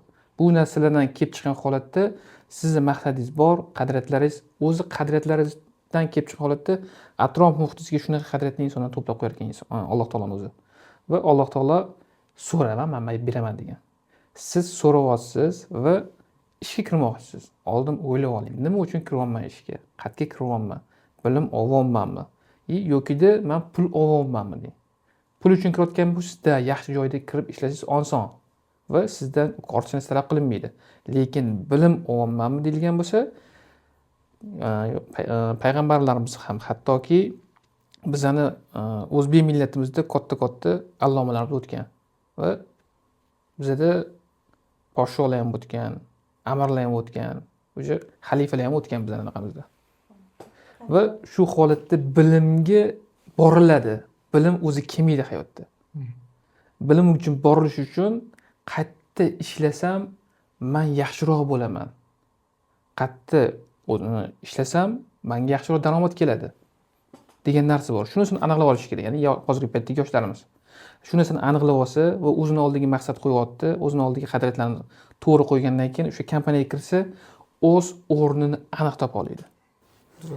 Hozirgi yoshlar ko'pi даже biz buni ofisdagi qizimiz maqsadini bilmaydi hali, nima xohlayotganini bilmaydi hali, qaysi направленияda ketmoqchi bo'layotganini bilmaydi hali. O'shanga hurmatli tomoshabinlar, o'zingiz uchun agarda qiyin bo'lmasa shuni yozishingdan xohlar edim. O'zi nima xohlayapsizlar? Kim bo'lginglar kelyapti? Masalan, bir xilla institutda ham, kollejda ham ota-onasi xohlagani uchun kirgan, o'zini delasi emas. Sizlar qayerda ishlaginglar, qalbingizga quloq solishingdan xohlar edim. Va shuni spiska, meni maqsadlarim. O'zi bu narsachi o'zinglar bilan razobratsa qilish uchun ham kerak-da, bu o'zinglarni anglashinglar uchun kerak. Meni maqsadlarimni spokойно o'tirib qog'ozga yozish. Men kim bo'lmoqchiman? Masalan, 5 yilda o'zimni qanaqa ko'raman, 1 yilda o'zimni nimaga erishmoqchiman deb o'sha yerdan yoningizda hech kim bo'lmasa, mana ota-onangizni quloq solmasangiz, yoningizdan sizga kimdir put ko'rsatib turadi-yu har doim. Bizda masalan ota-onamiz ko'rsatadi. O'shalarni ham o'tirib yozsangiz, o'zi kim bo'lmoqchi bo'lganingiz kelib chiqadi-da. Rostdan ham HR soha siznikimi? Yo borayotgan suhbatdagi soha siznikimi? Yo faqat pul uchun boryapman desangiz, baribir pul uchun boryapman desangiz, qaysidir payt yarim yildan keyin выгорание bo'ladi. O'sha ishlagisi kelmaydi. U faqat pul uchun ishlayapti, chunki shu qalbida uni ishlagisi kelmaydi, ishga zo'rg'a boradi, oyog'i tortmaydi. O'sha negativ yig'averadi, chunki ishlagisi kelmayapti, o'tdi, bo'ldi. O'zini yaxshi ko'rgan ishi bo'lsa, o'sha o'zi samo soboy kelib ketaveradi-da, ya'ni maza qilib ishlaydi, yengilliklar qilay deydi, siz aytayotgandek o'siy deydi, sekin-sekin rivojlanish bo'ladi. Shuni baribir bilib olishimiz kerak, kim bo'lib ishlamoqchimiz. Bitta narsa bor bu yerda, balans degan narsa bor. Chunki nimaga? Haqiqatan ham bilimni ketidan yurganingizda faqat bilimni ketidan yurib, lekin sizda moddiy tomonlama hech qanaqa foyda bo'lmasa, siz по-любому выгоранияga duch kelasiz. Nimaga? Ko'pchilik men o'zimni qiymatimni ko'rsataman, bilim olaman deb qanaqadir ishxonaga boradi-da, prosta ishxona undan foydalanadi, keyin sizni 2 oydan keyin xayrlashadi. U holatda o'zingizga o'zingiz achinib qolasiz. Men nima demoqchiman? Siz tanlayotganda haqiqatan ham odamlarni kачествосiga qarang. Nima degani bu? Siz ishlayapsiz, sinab ko'ring, lekin sinab ko'rmasdan turib siz aniqlay olmaysiz, chunki sizda tajriba yo'q. Tajriba kerak bo'lsa xatolar natijasida ham yig'iladi. Siz sinab ko'ring, sinab ko'rgan vaqtingizda atrofga qarang. O'zi kompaniya rahbari haqiqatan ham xodimlarini to'g'ri baholaydimi, rozi qiladimi oylik tomonlama? Shu narsaga ahamiyat qarating. Nima uchun? Bekorga sizni vaqtingiz ketmasligi uchun. Baribir sizni ham oilali bo'lmagan taqdiringizda ham yo'l kirangiz bor, yoshingiz 18 dan oshgan bo'ladi, ota-onangizdan pul so'rash noto'g'ri. Shu sababli ham birinchi qadamni to'g'ri qo'yishdan boshlang, niyatdan boshlanadi. Aytadi, Xudoyim menga bergan ne'matlaringni boshini ham oxirini ham xayrli qilgin deydi. Shu sababli ham aytmoqchi bo'lganim, siz borganingizda aytishingiz mumkin. Bir hafta 10 kun sizni sinab ko'rishsin. O'zi 10 kun sinovdan o'tgandan keyin rahbar yoki sizni nazorat qiladigan odam qanaqadir o'zi taklif berishi kerak. Yo bo'lmasam o'zingiz bir og'iz so'rang. Mani ishim sizga ma'qul kelyaptimi? Haqiqatan ham nimanidir umid qilsam bo'ladimi? Chunki meni ham yo'l kiralarim bor degan holatda o'zingizni haqqingizni ham ozgina talab qilib oling. Bekorga yurmang. Bekorga sizni ishonchingiz, umidingiz so'ngib ketadi. Hayotingizda hamma siz uchun mashinnikdek ko'rinadi. Bunaqa bo'lmasligi uchun bir hafta o'zingizga vaqt bering, sinab ko'ring, atrof muhitni o'rganing, jamoa bilan gaplashing. Haqiqatdan ham kompaniyada qadriyat bo'lsa, odamlar vaqtida oyligini olib rozi qilayotgan bo'lsa, siz haqiqatdan ham u yerga mehnat tiksangiz bo'ladi. Shuni katta ahamiyat berish kerak shu narsaga, chunki sizni mana kompaniyada boshqa odamlarning qadrini bilmagan odam sizni ham qadringizni hayotda bilmaydi. Agarda bu narsa o'zingizdan ham kelib chiqadi, o'zingizni qadringizni, vaqtingizni qadrini bilmasangiz, ular ham bilmaydi. Значит, так можно ekan deb o'ylaydi. Bu narsa nimada? Men boshida ishlayotganimda hammada bo'ladi bu narsa. Ishdan qolib ham ishlardim. И вот temir yo'lda juda rahbardan yolchiganman, ko'rsalar kerak, ularga ham yuborib qo'yaman podkastni. Aytganlarda, nazokat siz nimaga ishlayapsiz 6 dan keyin? Nima qilyapsiz deganlarda. Men ishimni qilib qo'yishim kerak deganman. Yo, всё, завтра ertaga kelamiz, ertaga qilib qo'yasiz. Bo'ldi. Men ish vaqtingiz 9 dan 6 gacha. Bo'ldi. Undan keyingi resursni boshqa o'zingiz uchun ishlating. Bizda qanaqa? Inson o'ylaydi, men hozir qilib qo'yaman, ertaga yana bundoq ko'proq. Yana noto'g'ri taqsimlash bo'ladida, bu yerda. Bunaqa bo'lsa, aytganimdek, siz o'zingiz poзволять qilyapsizmi ishdan keyin qolib ishlashni, rahbar ko'ryapti, o'zi xohlayapti, o'zi qilyapti, u siz qilayotganingizga pul bermaydi. Shu yerda sizlarning gaplariga qo'shilyapman va bir narsani aytib o'taman. Agar kompaniyalar hozirgi paytda aynan nima qilishi kerak?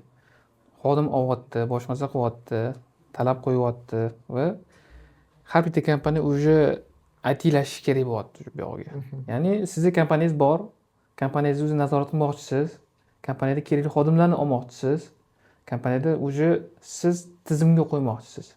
Lekin qanaqa qilib degan savol bor. Qanaqa qilib deganda boshma-bosh уже IT sferaga kirib borishingiz kerak o'sha kompaniyada. Ya'ni ERP platformalari bor. Adnisda bor, SAP bor, уже yangi chiqayotgan platformalar ko'p. Va hozirgi paytda bizning kompaniyamiz Oddo bilan hamkorlik qiladi. Va Oddodan tashqari bizning o'z shaxsiy platformamiz hozirgi kunda, xudo xohlasa keyingi yilning boshidan ishga tushadi. Ya'ni unda nimalar bo'lishi mumkin? Keldi-ketdi, oylik, qo'shimcha ish vaqti va ish vaqtidan tashqari boshqa jarayonlar va eng muhimi har bitta xodimni o'zining vazifasi. Kerak bo'layotganda, ya'ni o'z vazifasini haqiqatan ham qilyaptimi, hisobot oqibatida ko'rib chiqiladi shu narsalar. Va kerakli xodimni olganingizdan keyin unga kerakli vazifalarni biriktiryapsiz. Lekin biriktira olmagan kompaniyalar juda ko'p. Siz kompaniyada o'zingizni xodimlaringizni nazorat qilmoqchimisiz? Qanaqa qilib nazorat qilasiz? Qog'ozdami? Ruchkadami? O'sha tabeldami? Yo'q o'sha. Exceldami? Yo'q, o'sha iloji bo'lmayapti shu yoqqa. Chunki sizni baribir ham aldashadi. Aldamaslik uchun siz o'sha IT sferaga o'tishingiz kerak. Xodim keldi, o'z vaqtida ko'rinishi kerak. Xodim o'sha vazifasini bajaryaptimi? Xodim o'zi hisobotini o'z vaqtida topshiryaptimi o'sha? Xodim kerakli ish haqqini sizdan talab qilyapti, lekin siz vazifalaringizni o'z vaqtida talab qila olasizmi? Yo'q. Talab qilish uchun nima qilishingiz kerak? O'sha siz ERP platformalarga o'tishingiz kerak. Kompaniyada har bitta vazifa bor, har bitta qo'llanmalar bor, har bitta checklistlar bor. Har bitta kompaniyadagi har bitta lavozimni o'zini lavozim yo'riqnomalari bor. Bu narsalarni kim nazorat qiladi? HR xayolida kelgan zahoti siz aytasizki, nima qilasiz? Undan xodimlar tablini so'raysiz, undan to'laqonli xodimning nazoratini so'raysiz. Undan siz kerak bo'lsa boshqa vazifalarni bajarishini talab qilasiz. Lekin u bitta xodim. Siz undan shuncha narsa talab qilasiz. Lekin talab qilganingizga yarasha o'sha narsalarni aniqlashtirib oling. O'zi buni komanda qiladimi, bitta xodim qiladimi? Kompaniyada o'zi rekruter, kadr undan keyin menejer, ya'ni mentor menejerlari va undan keyin HR menejerlar o'zi qanaqa vazifa bajarishi kerak. HR direktor nima ish qilishi kerak. HR strategiya direktori nima ish qilishi kerak. Har bitta departamentingizda o'zining strategik direktorlari bo'ladi. Va shu holatda sizda sovet direktori paydo bo'ladi. Lekin siz bu narsaga o'tishingiz uchun, kompaniyasi kengayishi uchun har bitta narsani o'zi ITlashtirishingiz kerak. Boshqa ilojingiz yo'q bu yo'g'iga. O'zi kelgusi yildan boshlab tendensiya 3-2 formulasi bilan o'zgaradi. Sizda 2 bo'ladi, xodimlarda 3 bo'ladi o'zi. Siz faqat yutqizishni boshlaysiz, ular esa yaxshigina daromad qilishni boshlaydi. Nimaga? Chunki siz undan aniq vazifani ola olmaysiz. Undan siz kerakli talablarni tartib qoida asosida talab qila olmaysiz. Sababmidi? Sizda bitta dona HR bor, xolos, boshqa narsangiz yo'q. Hammasi qog'oz ruchka bo'lib yotibdi. Excel'ingizda bor bir narsalar, lekin iloji yo'q, o'sha nazorat qila olmaysiz. Kerakli xodimlarni ola olmaysiz. Agar sizda shu yechimdagi muammolarga yechim qilmoqchi bo'lsangiz, o'sha bizning komandaga bemalol murojaat qilsangiz ham bo'ladi, lekin siz o'sha boshlashingiz kerak o'zingizdan. Qog'ozdan o'sha qutulish kerak, qog'ozdan o'sha ruchkalardan qutulish kerak va ITlash kerak. Asosan ERP bo'yicha. Bugungi ma'lumotlar siz uchun foydali bo'lgan bo'lsa, bundan juda ham minnatdor bo'lamiz. Bizni kuzatishda davom eting. Aynan ushbu ma'lumotlarni oddiy kasb egasi insonlar yo bo'lmasam biznes egalari va butun boshli xalq ham ko'rsa xursand bo'lardik. Sababi HR yo'nalishi faqatgina kasb egalari uchun emas, butun boshli hayotimizda mavjud bo'ladi. Imkon qadar keyingi podkastlarimizda ham siz uchun foydali ma'lumotlarni berishga harakat qilamiz. Kimdir HR mutaxassisi bo'lmoqchi bo'lsa yo bo'lmasam xodimini kuchaytirmoqchi bo'lsa, bemalol HR Profi o'ziga murojaat qilishingiz mumkin. Ushbu agentligimizda HR yo'nalishi bo'yicha o'quv kurslari ham tashkil qilingan. Barchangiz uchun rahmat. Iltimos, sizda ushbu podkastdan keyin savollar bo'ladigan bo'lsa, o'z fikringiz bilan kommentariyada bo'lishing. Albatta, imkon darajasida har bitta savolingizga o'rinli bo'lsa, javob berishga harakat qilamiz. Barchangizga rahmat. Keyingi ko'rsatuvlarda ko'rishguncha